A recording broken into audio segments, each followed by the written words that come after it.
Ladies and gentlemen, welcome to the Inside. You are tuned into another exclusive premium cut edition of the Alamo Dome Audible podcast. We thank you so very much for subscribing, supporting, and most importantly, tuning in. As always, joined by the maestro, Jared Kalmus, our intern, CJ Benavidez, and I, Adrian Bermudez, here to celebrate, to ring in Frank Harris back for the seventh year with UTSA to usher the Roadrunners into the American Athletic Conference properly. Frank Harris, Mr. San Antonio, build the damn statue. Build it now. Just build it now.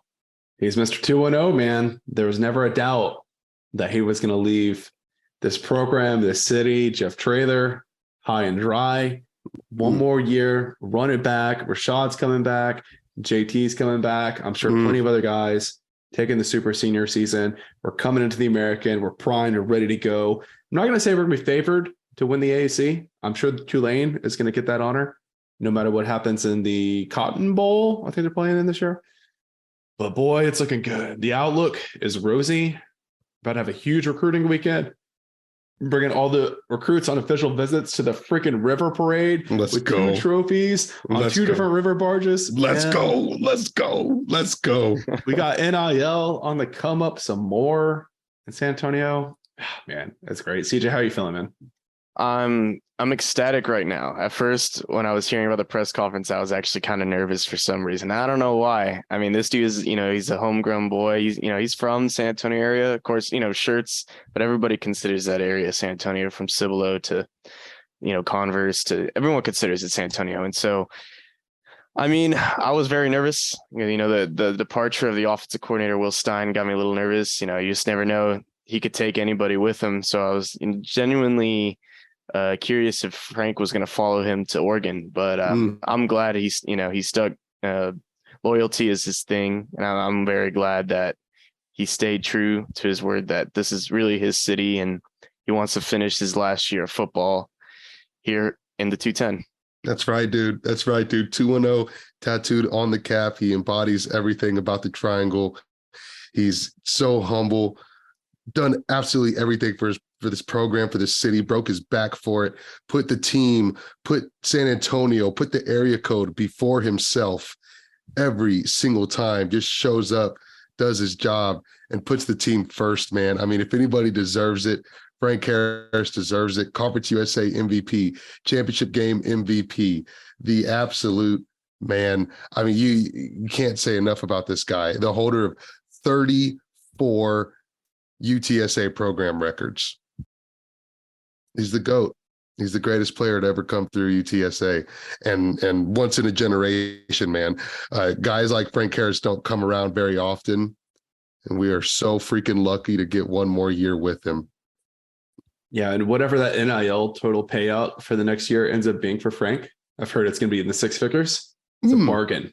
It's an absolute bargain compared to the impact that he has not only on this individual football team, but also on UTSA as an athletics program. Yes. I mean, how much revenue do you pull in getting $41K in the Dome for a championship game? It's nothing to sneeze at. That's several $100,000 right there. And then the impact it has to the university itself. How many people are, gaining attention and understanding and recognition of the Roadrunner, of the Meet, right, of San Antonio, of the Alamo Dome. And then the city itself, how the tourism revenue, right? Selling all those hotel rooms when people come visit, having the exposure on national television, going to the American. It's a bargain, man. Absolute It really bargain. It really is the most selfless act, because Frank Harris coming back to UTSA does so much more for UTSA and for San Antonio than it does for Frank Harris. This would be tremendous for Frank Harris, but long-term, big picture, it does so much for UTSA and for San Antonio. Look, there's a reason why you had the county judge, Nelson Wolf, the county judge-elect, Peter Sakai. You had a former Texas senator, John T. Montford, all alongside Frank Harris at his press conference to announce that he's coming back. You're talking about state politicians standing up there with the university quarterback to announce it. That's how big of a deal it is. That's how That's how much it's worth for Frank Harris to come back to UTSA for 1 year. That it gets the biggest of wigs involved, interested, right? And it gets them to come out and actually sacrifice time for their schedule to come in and be a part of this ceremony, this announcement, because they benefit from it, man. Everyone benefits from Frank Harris coming back. And dude, it's so tremendous for UTSA, for this team to hold its mold. And I think, you talk about all the guys that are coming back along with him. These guys have something to prove in the AAC, man. It's going to be extremely exciting to watch. Yeah, Before I'm excited. forgetting, I do want to make mention that we are recording this as a Patreon bonus episode. We are recording just a few hours after Frank Harris announced his decision to return to the UTSA football program. So if you're listening to this later on our regular episode, if you were a Patreon subscriber, you would have had a day of, right? So just want to throw that out. This is a little freebie. We couldn't let, such a huge moment like this stay behind the paywall. Right. But of course, we gotta take care of our subscribers and make sure they're getting their goodies. So be sure to subscribe on Patreon if you're not. I mean, Jared, what exactly does it signify, the fact that you have county and state politicians up there with Frank for his announcement?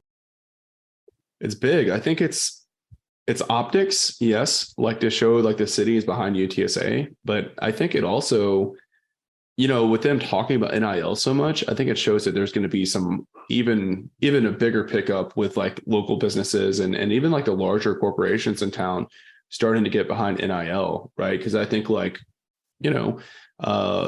Nelson Wolf and Peter Sakai and all those guys, like they can get into rooms where decisions are made more than almost anyone within the city of San Antonio, right? Mm-hmm. So I think it's tangible. And I think it just continues to show how much UTSA is interweaving itself with the San Antonio fabric, right? These are not UTSA alumni up there, right? That's one of the coolest parts to me. Right. So imagine, 30 years from now, when UTSA alumni are holding these positions of power within the city of San Antonio, what's going to be possible? So this is a really great kind of segue or transition into that future where UTSA really is running the city, because of the alumni are in those positions to make or to have that kind of influence, I guess you could say. Yeah, I think. Go ahead. Go ahead, CJ. I was just gonna say, I think it shows how much the city has bought into this football program and how short, like in 2011 is when it started, and it's just so crazy to see the storylines intertwine with the city of like how much the city has bought in and how much commitment they want to bring in, because they see the commitment from other Power 5 schools with the money donations and the culture. And this is still relatively a new program. I mean, I don't know how long we're going to keep on saying that to a certain point, but there will be a certain time where we can't say that anymore. And it will just be culture. It'll just be what the school is. And so I think seeing high up officials, politicians to, everybody around the city of San Antonio buy into this football program, I think it's ecstatic. I think I'm ecstatic. I'm excited to see where this program goes in the next 15, 20 years. Well, I think for so many years, we always heard about the sleeping giant that was UTSA. It's a sleeping giant. And now with the back-to-back conference championships, the crazy run that they've been on the last 2 seasons, the giant is starting to awaken. And I think with that comes the benefit, the natural consequence of everyone else sort of take notice of UTSA, not just nationally, but locally, right? And fact of the matter is, for the better part of these last 11, 12 years that we've existed as a program, not everyone locally has been paying attention to us. And now that that's starting to happen, people that are in places of prominence and of importance in the city are starting to notice UTSA, and they're also starting to say, wait a minute, this really is extremely beneficial for our city, for our county, for our area. And it's almost like you're starting to kind of see the city of San Antonio and the move makers start to put 2 and 2 together with what UTSA is going to be and what can eventually be within the city. And it's so funny to see them kind of like have this eye-opening moment, this jarring moment of, wow, UTSA is really good. This is so good for San Antonio. We need to make sure that this remains a thing. And it was completely summarized to the T so beautifully, so perfectly when Judge Nelson Wolff stood up at the end of that press conference and said, quote, "Forget the NFL. We don't need them. We've got our team right here." That was so freaking powerful. That was such an enormous statement to make, but that is the way that the city leaders are actually starting to look at UTSA, right? We are the city's football team, the ultimate validation that we've always wanted. This is how it really gets to that place, that dream place that we've always envisioned. You know, as someone who's been around this program, like really since day one as a student, I feel like there's been these tiers where like UTSA has to keep proving doubters wrong and jump to the next level of the ladder of college football. Right. And like, I remember at first it was like, okay, that's cute. They got Larry Coker, but there's no way they could be Division I. Right. And then get the invitation to the WAC. And it's like, okay, yeah, they're Division I, but it's not gonna be like big time football. And then, you know, you start packing that dome and start playing some big teams and stuff. Like you get Arizona State in, you get Baylor in the dome. And it's like, okay, well, they're never going to win anything, right? So then you go out and you win the conference championship, and hell, let's tack on another one back to back. So then the next stance is like, oh, well, they can't keep Coach Traylor, or they can't keep their guys from leaving for NIL deals at other schools, or they can't go and win a national championship. They can't go to the playoffs, right? There's all these things that UTSA has got to continue to keep proving the doubters wrong. And it's going to take more and more investment from every person that cares at all, not just about UTSA, but also about college football in San Antonio, right? And we're seeing step by step. And it's crazy because these progressions happen so much faster than seems logical or reasonable. But UTSA just keeps knocking it out of the park, right? And we're just seeing UTSA just continue to progress up that ladder to where, you know, maybe we're sitting here 10 years from now and it's like, we're having the argument of like, you know, yeah, UTSA can run it back for another natty, you know, like at this trajectory. Like, why not? Why not? It's been warp speed. It really, truly has been warp speed. Yeah. Like 10 years back, no one would have predicted any of this stuff. Right. I mean, I remember just getting Frank Harris to commit to UTSA. I think not too long ago on a podcast, I said it was the most like important day in UTSA football history was getting Frank Harris to commit. Right. Wow. And then now you're getting him to like recommit for another year. You know, it's just like, it's just crazy how far it's come. They had this press conference. All these national football writers are all covering it, talking about it, making dude, you type in Frank Harris in the Google search and the news hits. We've never had that many articles written about UTSA football ever. No chance. Honestly, I think UTSA made history today. I cannot think of another example of a G5 program that was able to use NIL to prevent a starting quarterback from going into the NFL. Wow.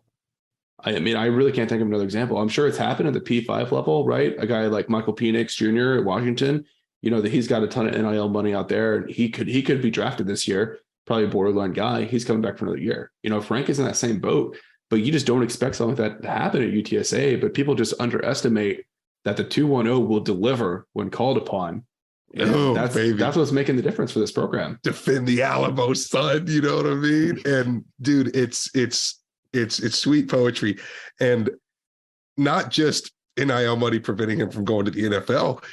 NIL money preventing him from going to a P5. Hell, there were rumors swirling around that he was getting 7-figure offers from P5 schools to poach him and enter the transfer portal, right? And so San Antonio really putting their money where their mouth is. But I'm glad that we're on this topic because, man, we see it all the time in the pros, right? Dudes get paid and then they drop off a level. Jared, does the money change Frank? Does money change the dedication? Is he still the first one in the morning? Is he beating Jeff Traylor to the weight room every single morning? Excuse me. No, I don't think it's going to change much at all for Frank. I mean, he's just such a selfless guy, such a hard worker. And like, yeah, I mean, he likes to enjoy himself. He likes to like not have to worry about money as much, just like anyone, just like all the rest of us. But he's a pure competitor. And, you know, he's a leader. He's going to hold guys accountable. He loves his head coach. He loves his assistant coaches. I'm not at all worried about that. I mean, sure, maybe there's a drop in his play next year, you know, struggles in the AAC, whatever it might be. But I highly doubt it would be because he got some big NIL deal. That would just shock me. Right. Yeah, certainly so. I agree with you there. I don't think it's anything to worry about. I do think it speaks levels not just to the city's commitment and to the commitment of NIL dollars, but UTSA as a culture that players want to play in. Guys want to come play at UTSA. They want to play for Coach Traylor. They want to play for UTSA. I think this speaks volumes. I mean, look, we never have anybody go into the transfer portal under Jeff Traylor. I think we had one guy go into it this season. I think last season it was about the same, maybe 2 or 3. It's just very, very clear that guys want to play here. Guys want to be here. They're not even entertaining leaving this place, not for the NFL, not for P5, not for transfer portal, not for more snaps, not for more playing minutes, none of that stuff. They want to be a part of this triangle of toughness culture. That is what is so impressive to me, is how this has really been built as a destination and a place where guys want to be and want to stay. While I agree with you that like the culture is the primary reason why guys are staying, we can't rest on our laurels and be like, oh, Jeff's got this. Right. Because it also takes the community buy-in, the school buy-in to build the facilities. Like if UTSA didn't have the race, I mean, I'm sure these guys are like, I'm not going to develop right here. I'm going to go to the P5. Sure. And like, well, like, yeah, you might get, $15K in NIL money at UTSA compared to $40K or something like that at SMU. If you don't have that 15K, I mean, that's still $15,000. Like that's nothing to bat an eye out, right? So we got to continue investing, and we can't just take it for granted that Jeff and his staff had these special connections with the players, because we got to keep pushing, we got to keep building, and just imagine what this program can turn into if we maintain that culture, but also build up everything else around it. Well, and to that point, Jeff's done a hell of a job of doing it on that side too, right? Pounding the table and making demands of 50,000 people in the Alamo Dome of, you better pay this guy. That's going to be the best money you could ever spend. I'd make it really, really hard for him to leave, right? And, you get PM Group CEO Bob Willis, said he would agree to fund the NIL compensation to secure the CUSA MVP, right? Deal in the 6 figures. But I mean, it takes all those people pounding the table. But Jeff Traylor's done a really good job of setting that example for the rest of San Antonio. Yeah, I think it also shows, maybe rubrics on to other coaches that aren't in Power 5 schools or who are currently staying in lower conferences that won't be like the American, on how to rebuild a program, maybe along the basis of how we're doing it. And it shows that the whole city has to buy in rather than just, getting the players. It's got to be the whole city sometimes, and that's the difference maker. Yeah, most definitely.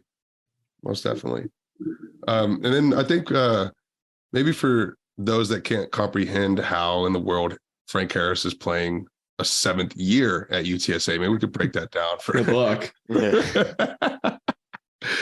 So when he redshirted his first season in 2017, missed all of 2018 with that injury. Limited to 4 games in 2019 with another season-ending injury. So one of those is a red shirt, one of those was a medical shirt. But I'm not sure where that third one comes into play. And then, of course, 2020, every single player got a COVID waiver. Again, I feel like I'm only counting 3 waivers here and we're having 4 years. So redshirted 17, missed 18 with an injury, 4 games in 19 with the season-ending injury after that. And then you had the COVID year of 2020. So you had a red shirt, then you had a medical red shirt, you had the COVID year. So that's 3. I'm still confused. I don't know how he has the 7th. Wait, so are you counting 2020 as one of those 3 years? No, 17, 18, and 19. So 17 and 18 and 19, he redshirted one of those. He medical redshirted one of those. What about the third? Wouldn't that be the COVID year? That would have been 2020. Maybe it says it is. Do we know for sure that you can only take one medical redshirt? Because that's what I thought too. I've only ever heard of a person taking one medical red shirt, but I've never heard of multiple. That would be news to me.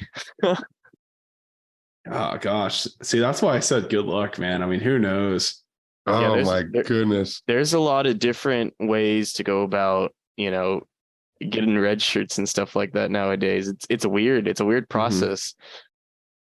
Yeah, I mean, so I'm seeing on his bio, He's redshirted. 2017 redshirted. Sat out the whole season. 2018 recovering from injury. And then 2019, I think is whenever he took the medical red shirt for season-ending injury. So I'm not sure. That's incredible. Either way it shakes, we got him for a 7th year, buddy. I'm reading a article from the Rumble Seat, which is the Georgia Tech SB Nation blog. Okay. And they have a waiver explanation in here of how you can get a 6th year. And it's by having a medical redshirt season after you've already redshirted. It's definitely what happened. Right. But it does say you have to get a waiver and it's hard to get approval for it. But because I imagine UTSA already had that waiver received and approved. I want to say it was the 2018 season where he must have had that extension because he redshirted 2017 without an injury. And wasn't one of those injuries in spring practice? That's one of the things they say in the waiver is that I think that second medical redshirt has to happen before the season even starts. That's how I remember it. I mean, it's just like 4 or 5 years ago now, but I want to say it happened during the spring, if I remember correctly. And then he got injured early in the season in 2019. Yeah. Yeah. Wow. Holy cow. It's like lightning striking twice. Everything seems to bounce the right way for UTSA. It's wild. That's why I'm so happy for Frank, man. It's easy to forget how much BS he had to go through to get here. That's right. I mean, I remember having discussions with people, and it's like, man, you can't blame the guy if he just hangs it up. Mm-hmm. All the injuries he had. He had injuries in high school too. Yeah. Oh yeah. So no one's earned it more, man. All the credit in the world. There was a good 3 years where I don't think he was really able to play football at all. 2.5 at least. Yep. Yeah. Tough journey. It's a tough journey, man. And I'm glad to see where he's at right now because this is what, hard earnings gets you. It gets you to some really good glory. And you talk about all the guys coming back for that final year, everyone coming back for that first year of the AAC all across the roster. And like, how much does that help a decision like this when you got all of your dogs coming back and they're all in the locker room with you like, come on, bro, you're coming back, right? Like, you got to come back. We have to run it back. We got to show them that we could do it in the AAC. We have to show the world that we could do it there. Go check out Javi's transfer portal tracker on the Rivals message board. Look at how many San Antonio guys are in the portal right now. Right. So these local dudes that are coming back for their super senior season, they're about to get a lot of their boys. They might be coming to UTSA to finish off the career. So that sweetens the pot even more, right? You go grab Logan Parr from UT, come in and play at least as a backup on the offensive line. That's awesome. Like, all those guys know each other. They play with each other forever. We might luck out on a whole lot of depth with that, huh? Oh yeah. I think so. Yeah. We definitely need it. Yeah, it was a really good tight end from K-State that I think went to Reagan. I don't know, one of the north side schools. Connor Fox, yep. He could be coming to UTSA. Mm-hmm. It's an exciting time. It is. I think the guys know we got something left to prove. We got to prove that we can do it in the AAC. Mm-hmm. They know that if they go and they win the AAC, they're going to get the New Year's Six Bowl, right? So absolutely massive. I just got all sorts of hype here, and intern CJ just spit that out on a whim. Connor Fox, duh. Like, come on, bro. I know my San Antonio guys, man. I really do. I played against Logan Parr. Dude is massive. He's a massive man. I believe when he was at O'Connor's offensive line was, I think, top 10, top 15 in the nation with him. And there was another guy who was also into a Power 5 school. And I'm sure other dudes went to other. Mm-hmm. Yeah. And they were very good. O'Connor was at that time. And so that'd be awesome to have him, because after this season, after injuries upon injuries, this school needs it. The school needs a good depth. I mean, we got good depth. It's always the next man up with this school.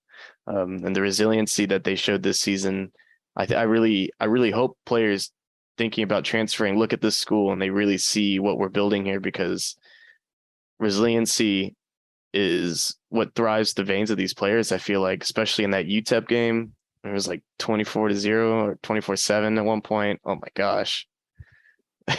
Yeah, when we got up 17-7, unbelievable.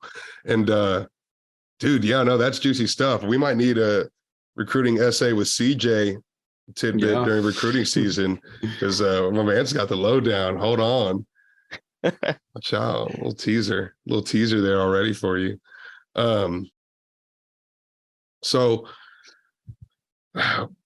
fair expectations for Frank Harris going to the AAC. I mean, is it are way too early predictions for how Frank is going to fare in the new conference?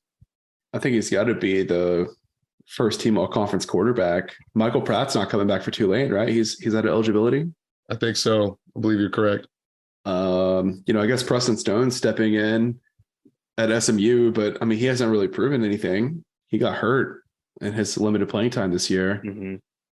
Shane Carden's got to be out of eligibility at ECU. Yeah. So I mean, I think he might be first team all conference quarterback in the AAC. Yeah. Unbelievable. And that Tulane defense is going to be gone too, I believe, as well. That Tulane defense is really, really good. I was watching them in their conference championship against UCF, and they were dominating the majority of that game. Yeah. Yeah, absolutely love to see it, man. Frank Harris, if he comes out and he is able to replicate the success that he's had at Conference USA, is able to replicate that at the AAC, does he get some respect, just a single vote for the Heisman Trophy? I don't think it's out of the realm of possibility to suggest that if he has the exact same play that he had this season next year, especially if UTSA beats Tennessee, he could be in New York for that ceremony. I don't think that's out of the realm of possibility whatsoever. I mean, there is precedence for G5 quarterbacks that have had really long, successful careers like Frank to get invited right to the ceremony. I mean, he's got the name recognition with the voters. If UTSA wins their bowl game, they're going to be ranked in the preseason.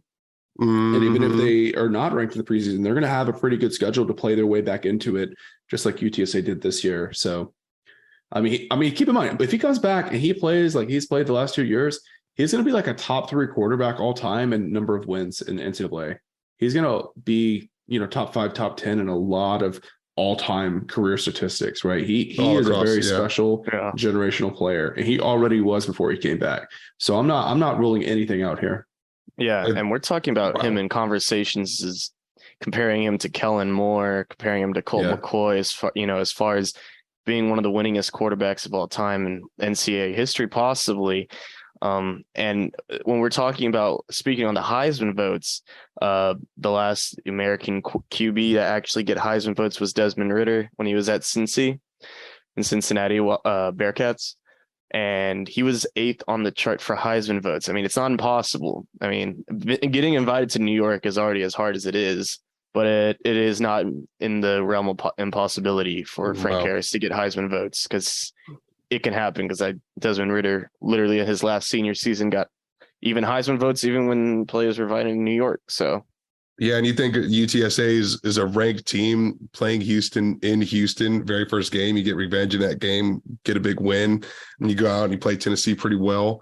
I mean, look, the dude completed 71% of his passes this year, 31 touchdowns, 3,865 yards through the air, 588 yards with his feet. I think he does that in the AAC. He gets some Heisman votes, no doubt about it. Yeah, just having the longevity of having been around for that long. I mean, I think back to like Jordan Lynch at NIU. I mean, like he stacked great years upon great years upon great years, and it gets to the point where the voters just can't ignore you anymore. So that's right. Yeah, let's make it happen, dude. Start the campaign. I want to see UTSA hire a marketing firm to run a Frank Harris Heisman campaign. We can call him Frank Heisman. I'm cool with that. If that's Frank Heisman. Hashtag Frank Heisman. Hashtag Harris for Heisman. We got to get those hashtags figured out. I want to see them blasted all year long. UTSA's online presence is strong enough to influence some folks out here. So let's get behind it. Let's rally it, and let's get the man his just due. Let's get into New York next year. Needs to happen. Yeah, absolutely. And speaking of that Houston game, I think Houston might also be without Clayton too next year, because I believe his draft stock went up, significantly. Well, I mean, Clayton too was already a great player before he even played UTSA. But I mean, we also saw it in the UTSA game how great he can be. So I also think we'll be playing a Houston without Clayton, which is very significantly helpful for the defense, and also be interesting to see where Houston picks up from this season. Mm-hmm. Man, dude, you remember those crazy orange shoes that Frank Harris was wearing at CUSA Media Day? Yep. I wonder what shoes he's gonna come out with now, son. He's gonna get the real ones now. Oh, baby. That's my dude, man. That's my dude. And I think it's a tremendous boost for San Antonio. I even think Frank Harris coming back is like a massive component to fan involvement for 2023 Roadrunners. Like, I think more people are going to be more interested in UTSA football around San Antonio and even around UTSA because Frank Harris is playing again. There might be a few hundred more seats filled in the Alamo Dome every week because Frank Harris is playing another season. 100%. Easy. Yeah, and it's crazy because, looking at, the numbers of these players, and it's actually crazy to see how far the school has come, because it's almost like, back in the day when I used to play NCAA 14, I used to choose small schools like UTSA, rebuild the program, take them to their first bowl game, win the bowl game, and then eventually you get to that Power 5, and then you go pause the Power 5, go NY6, and then after the NY6 you win the Natty, and it just looks like the school's playing it out in real life, and it's just so satisfying to see, because this is just something you dream of just seeing like happen in real life, and it's actually happening, and it's progressively happening way faster than I would thought it'd be. Because at one point, like Jared said earlier, he said he never thought we could get to this point, and it didn't seem realistic, and now it's gotten to this point, and it's gotten real. Now it's like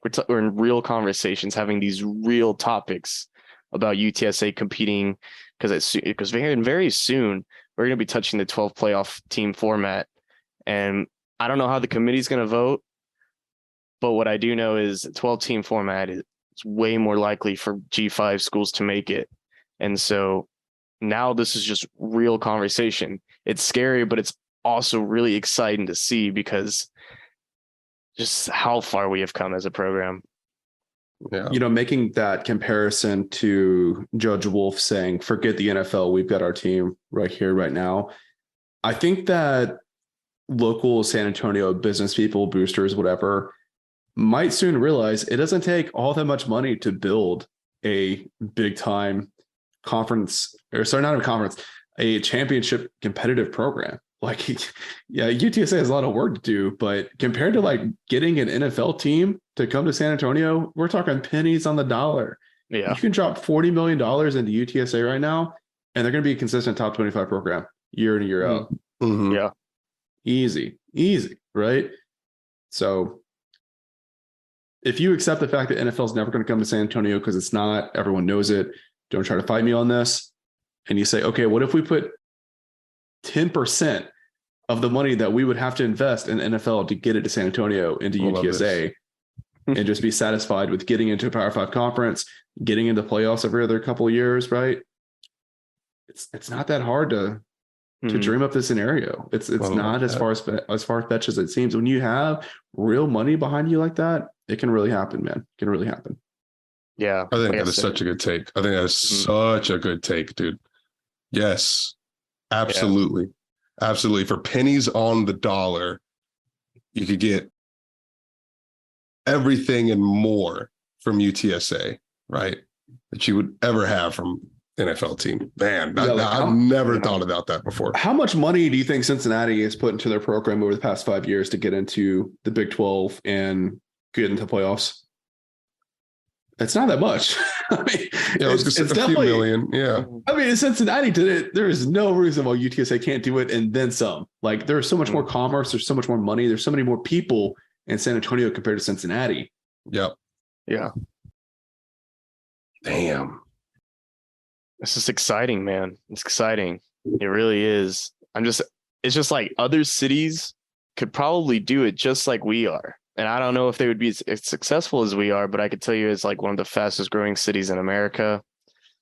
It's just, I'm excited to see it. I really am. I'm excited to see this program blossom into what everybody thinks it should be. And I'm excited. Man, incredible. Just incredible, man. We owe everything to Frank Harris. We really, really do. We are not worthy of Frank Harris. I really don't know what UTSA did to deserve such an incredible, selfless, talented quarterback. It's not that's where I'm gonna draw the line right there. It's not just UTSA, it's the whole city. It's San Antonio, right? Yeah. I think that's the difference. When you start thinking of this not as UTSA's team, but as San Antonio's team, a lot of this stuff starts to make a lot more sense. And the path to that future that we're talking about, where UTSA goes in and they're the top team in the AAC and they're getting in the playoffs consistently, that's when it's San Antonio's team. That's what it's going to take to get that level. Is we got to step outside of the university itself, and we got to think about the whole city. And this is our professional team, and we're going to pay salaries and we're going to fund it. Yeah, that's when I start to get excited, and that's because it's feasible and it can happen. You got it. Yeah, it's fun. It's fun to dream. It's fun to dream. No, you got it. I mean, that's spot on, though. It's spot on. It is. It's San Antonio's team. Everything that we saw happen today 5 years ago would have been a fever dream, like just absolutely unbelievable. Insane. You would have been insane. Like if you time travel back and you walk into the Dorito Loco student section or whatever, when there's like 20 kids on the broadcast, we're playing FIU and it's 6-3 in the fourth quarter. And you turn to the guy next to you and you're like, in 5 years, UTSA is going to announce a $5 million NIL fund. They're going to pay a 6-figure number to get a conference MVP, 2-time conference championship, Frank Harris, to turn down the NFL and Power 5 transfer offers to stay at UTSA. Jeff Traylor's going to turn down a Power 5 head coaching job. And it's all going to happen in the same day. What? Never in a million years. Don't be afraid to dream. I'm always the pragmatic, realistic guy, right? And I'm always downplaying stuff, right? But today, fellas, I choose to dream. Wow. I choose to dream big. Yeah. And we're talking, and Frank's gotten to the status of where we're talking like a statue of this man. He's literally setting like insane records almost every time we watch him play. I mean, what did you say earlier, Adrian? He had dressed like 35 records from this season alone. 34 all-time program records through his career. 34 UTSA football records. Yeah, see, Power 5 schools, records like that don't get breaking like that. At least not in a long while. Records are like that are already set. So you could just see like he is setting the standard for the following QBs 20, 30 years down the line. And so it's exciting to see this dude literally blossom into like a veteran, a home hero, an inspiration for recruits and even kids from this city to just play just like Frank. And I know we have the 210 thing, but would they ever retire his type of jersey like that? Oh man, I love that question. That is a fantastic question. Dude. I mean, hell, if anyone has earned that 0 to be retired, it's gotta be Frank Harris. But or maybe they could figure out some sort of way to retire. I mean, I don't know how it could work, but I think it'd be worth considering. I don't think Frank would want the 210 part of the culture to go away. I think Frank would like downplay, refuse it, Maybe but I think I made a joke on a regular episode that he should just get the whole 210 jersey number next year. Maybe that's what could hang from the rafters, right? Maybe you could have a jersey 210 and it just says Harris on the back. So it's like you didn't retire the number, but his jersey is still retired, quote unquote. Yeah, definitely like a Ring of Honor type situation, Yeah, exactly. Yeah. I would definitely like to see, because I know other stadiums do this, but I know it's the Alamo Dome. It's not just any other, outdoor college stadium. But I would definitely like to see like Frank Harris's name, not just on a banner, but like those letters along the highest rings of the stadium where they usually put other like legendary players' name for like, like at Baylor or at other schools where they really do it, at Kansas State. That'd be really cool to see Frank Harris's name plastered on the wall of the Alamo Dome somewhere. Right. Definitely would. Well, we all agreed to have 30 minutes of nothing but Frank Harris talk. If we crush that, we got 40 minutes. Beauty. Beautiful. Let's talk about all conference teams, all conference honors for Conference USA and UTSA. Oh, First baby, team there's selections. There's Frank a lot. Harris, obviously. Sakari Franklin, Ahofita Maka. On the defense, Brandon Brown, Clifford Chapman, first team all conference. We saw that one coming. Corey Mayfield Jr. What's that? Was six all conference selections on the first team. On the first team. 3 on offense, 3 on defense. Yep. Second team, DeCorian Clark, Josh Cephas. On defense, Jamal Liggin. 2 on special teams, both Jared Sackett and Lucas Dean. I think both of those guys could have been first team, but you don't want to have a completely UTSA dominated first team. So I get it. They got to spread it. Right? They got to spread the love. Got to spread it a little bit. Honorable mention. I'm going to run through these real quick. Brendan Brady, Kavorian Barnes, Oscar Cardenas, Ernesto Almaraz, Kevin Davis, Walker Beatty. Who had that one penciled in the preseason? Offensive lineman Walker Beatty, honorable mention all conference. That's wild. Terrell Haynes, Nick Booker Brown. Keep in mind, he was a walk-on. Joe Evans, Trey Moore, Trevor Harmonson, Nick Troy Fortune, Dadrian Taylor, Caleb Cantrell, Chris Carpenter, Josh Cephas' punt returner. All conference, all freshman team. Kavorian Barnes, he was also a freshman of the year. Trey Moore on defense, Ty Leonard on defense. What's that, 30 total guys honored? Yeah. Yeah. How many coming back? How many coming back? 20, 22? Majority. It's a good freaking day to be a Roadrunner, guys. This is crazy. It really is. And I know American teams are shaking right now. Jeff Traylor, coach of the year. Can't forget. The whole Jeff staff, Traylor, man. I've been meaning to like really give this the time it deserves on the podcast. I've mentioned it in passing throughout the year, but the coaching job this season, unbelievable. For the injuries that UTSA's had to deal with, not only to depth players, but also to some of their standouts. But like people don't even talk about Rashad Wisdom going down for the year because Kelechi and Clifford Chapman stepped up so much. You haven't really felt his absence, which is crazy. He's an all-conference player. He's arguably defensive player of the year. I think he's been in the running for that in the past. So the way they've been able to keep this team focused and just find solutions to the injuries, put points up on the board, play pretty clean football, correct mistakes as they happen. Like beginning of the year, special teams were so bad. Yes. So many special teams mistakes that got cleaned up. Justin Burke did a great job turning that around. Tackling was god awful in the middle of the season. Just unbelievably bad. Worst in the country. They got that fixed. We don't really talk about tackling anymore. Brain fart penalties, pre-snap penalties, blatantly poor penalties, right? Not effort penalties, but in between the ears penalties, those drastically reduced throughout the year. And to me, that's a sign of a good coaching staff that when you have a flaw, you have a mistake, you have a shortcoming, you don't keep repeating it, right? It might take you a couple of weeks to get ironed out, but if you get that stuff fixed, that's the sign of a good, resilient program. And I can't say enough about the coaching job this staff did, man. It's crazy. Hopefully they're going to keep most of these guys together. Obviously, Will Stein got a huge offer to Oregon. Man, best of luck to him. That's freaking awesome. I'll be rooting for the Ducks next year. And I think we'll see Will Stein's name in the coaching industry for a long, long time to come. But hopefully they can keep the rest of these coaches around, man, because I think it's a really special staff, top to bottom. It really is, man. And it's underappreciated what this staff's been able to do. And it's hard to quantify, sure.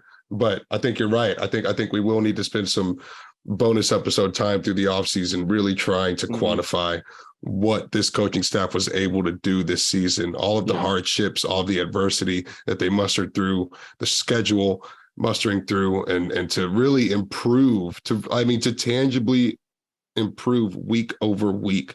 It's some of the best sideline staff work I think I've ever seen. Yeah. And game of the year was given, I saw, to, I think, UTSA UAB game this year. I believe that was game of the year. I believe that's what they gave it to, if I Interesting. read that correctly. I don't see that. What was y'all's personal game of the year? Wow. I'll go first while you guys think, because I already answered. Talking with some friends. I think I know, but yeah. Mine was UT Austin. Like I know we didn't win that game, but morally, we won. Like we showed that we could play with those dogs up by 35, and we put a real scare into them. Big time. And we weren't afraid of the lights. Like we didn't have the dogs to run for 4 quarters with UT. Huge recruiting gap, right? Huge. UTSA, they're getting closer, right? But I think it just showed that this team wasn't afraid of anybody. They're fun to watch. They're talented enough that they can look like they belong on that field. At the time, I made the comment, like, they probably played UTSA as tough as like TCU or Kansas State would, and then both of those teams ended up playing in the Big 12 championship. So that was a freezing cold take on my part. But I mean, compare them like an Iowa State or something like that, a Kansas, not that far off, right, from being a Big 12 program. So from a personal enjoyment standpoint, that was my pick. And, the fourth quarter was pretty rough, but that would be my game of the year just from a personal standpoint. Going up 17-7 in DKR was a pretty spectacular moment. Yeah. Some would say top 5 in UTSA history, Jared. And it was amazing. I felt pretty electric whenever that occurred. I think that may have been like one of the highest levels of disbelief that I've ever experienced watching this team whenever we went up 17-7 after the flea flicker. But it's got to be regular season UNT for me to get the payback, to avenge the drive from so many years ago, to come back and have that drive of our own, being down 13-3 at halftime, rivals up the street after they had ruined the perfect season last year. You come back in that second half, you have a complete turnaround and really will your way to victory in front of your home Alamo Dome crowd. That was an extremely special game for me, for us to go downfield and beat UNT on the last drive. You can't beat that, bro. You can't beat it. So give me North Texas during the regular season. That was a good game. I was at that game, and that was probably one of the most hype games I've ever been to. Man, I've been to many games this year. Duly because I'm a student, I get free tickets. So of course I'm going to go to majority of the home games. The West Kentucky game was very good as well. North Texas, but I don't know, man. I don't know if I can pass up the UTEP game. That was the last, regular season game. There was just something about coming back from a deficit and watch when the players scored and they flicked us off in the student section. There was just something about like, okay, like, all right, yeah, keep that same energy. Keep that same energy. And when we scored the first time, I was like, okay, like this could be either like a scoring as in just like, all right, this is like for our dignity, right? At the time, it was like they were up like 24-7. So at one point I was like, okay, our defense isn't doing amazing. Missing tackles, not filling gaps for the run game. It's all over. The defense is all over the place. And then Taylor gets that insane pick six. The Alamo Dome goes crazy. The first pick six of the season. Oh my gosh. And then it went 14-24 and then halftime. And then I was like, oh my God, it's going to happen. I was like, I knew it immediately right then and there. I was like, these dudes are not going to just lie down and let them run all over them anymore. Like defense is going to step up somehow, some way they are. And then offense is just going to be UTSA's offense. They're going to go down the field. They're going to score every time they have the ball in their hands. So that was probably the most electrifying game I think I've ever watched. Besides, obviously conference championships, they're exciting. They're awesome. The UNT game this year was great. West Kentucky, was always great to beat West Kentucky because, we beat Bailey Zappi twice the following year. And, Austin Reed is also a very good QB. It's just, there was just something about coming back from a deficit like that and actually finishing for the first time in history undefeated in conference play And there's just, I think it also sends a message to the teams in the American that we're not going to lie down and just take a beating like that. We're going to finish till the clock hits 0. And that's how awesome it is that we all kind of had different answers. What a special season. That is pretty cool. Yeah. I know everybody keeps saying it and it's starting to feel repetitive, but guys, cherish this, appreciate it. It is so rare. I saw a screenshot of an article about Minnesota football. It said they had just they just had their 3rd consecutive season of 8 wins or more for the first time since like the 1940s when they were playing against high school teams. It's crazy, dude. We are on such an unparalleled and unbelievable streak. And, I'm confident that it's not a flash in the pan. It's going to keep growing. Just like Coach Traylor said, the theme of this year is UTSA built to last. I'm seeing a lot of evidence that shows that the answer is yes, and we're going to keep it going. But don't let this go for granted, because UTSA can be a better team, better conference on TV all the time, yada, yada, yada. But you might not have this runaway success, 12 win, 11 win seasons like you're seeing now, man. It doesn't happen. Doesn't happen. Yeah. Be grateful we got what we got, because like I have a friend that goes to Alabama, and right now they have Nick Saban, but what is Alabama going to look like when they don't have Nick Saban anymore? What is Clemson going to look like when they don't have Dabo anymore? You got to think about these things, because these are realistic realities that, Traylor, it would be awesome to have a Traylor forever, but time's going to come when, you just never know. And so whether he retires a UTSA Roadrunner or he goes on and, gets a Power 5 job, and, he's going to get what he wants. Obviously he deserves, and just got to be grateful for what we have. And it's just awesome to live in this time right now. It's just awesome. Yeah. My hope has always been that Jeff sticks around and guides UTSA into that first season in the American. So knock on wood, he's reaffirmed his commitment to UTSA, but you never know what job could open up, right? Yeah. If the price of oil goes up really high, Jimbo might be gone, right? So, you never know. But thankfully it's looking that way. And man, if we get that 4th year out of Jeff, I'll be so thrilled. I'll be so happy. So and just can't thank him enough for all he's done for the school and the city. Really, man. Can't thank him enough. Can't thank him enough. Truly a wizard and a magician. People live their entire lives rooting for one single team, and they don't experience this kind of success. Yeah. It's really unprecedented, man, and really, really special. So, hey, hats off to the AC. Let's take the damn thing by storm. Let's go. We got all the chips on our table, baby. Let's make it happen. All right, guys, anything else that we haven't hit on that you feel like we should hit before we record next week? I think we hit most of the superlatives. Did we mention Kavorian Barnes earning Freshman of the Year? I think I mentioned it briefly. We probably understated that, because that's a big deal. He didn't play like half the season. Yeah. A true freshman too. Freshman. That's right. No, he redshirted last year. He redshirted last year? Yeah. Okay. Well, still, it's as impressive as it looked. And then this is grateful to have, it's grateful to see the future being built before our eyes on the field. And awesome. Keep this really in mind too. UTSA had Trey Moore and Kavorian Barnes redshirting last year. What do these guys redshirting this year look like? What are they going to be ready to do next year?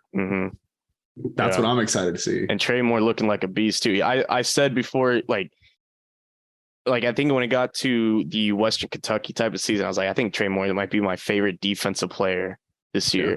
He just got, because I used to play linebacker, and him playing linebacker, he looks dominant. The dude's huge.